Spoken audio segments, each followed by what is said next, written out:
The recent dismissal of 3 senior executives at SingPost over mishandled whistleblower reports has put a spotlight on corporate governance in Singapore.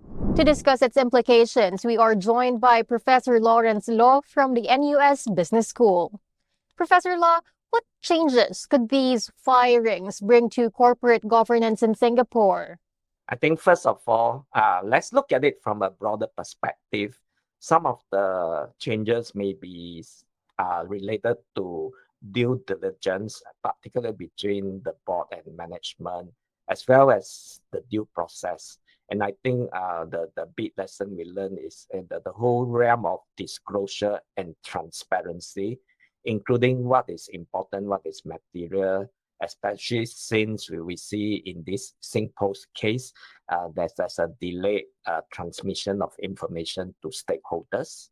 So could it change what's expected from boards and leaders when it comes to governance? I think if you look at corporate governance, of course, the board is the governing body, but it's actually the interaction between the management, which is the executive leadership, together with the board. So what is very important is to shape this relationship well. So number one, they need to be fully aligned. The vision as well as the actions of both parties must be aligned.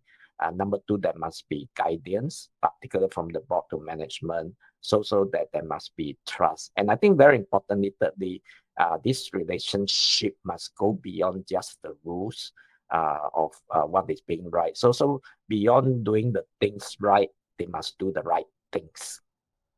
Now, considering everything that recently happened, what lessons can leaders take from this?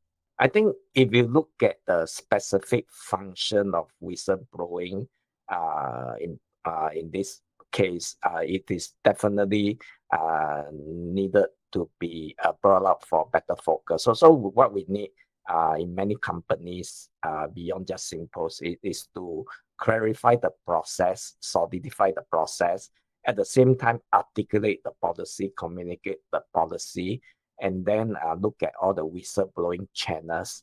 And what is actually very important is beyond just the procedures within the company, stakeholders, including potential whistleblowers, must be told and must be made known that there's also an external whistleblowing office at Singapore Exchange, RegCo, the regulation company. There's another avenue that is outside the corporate system.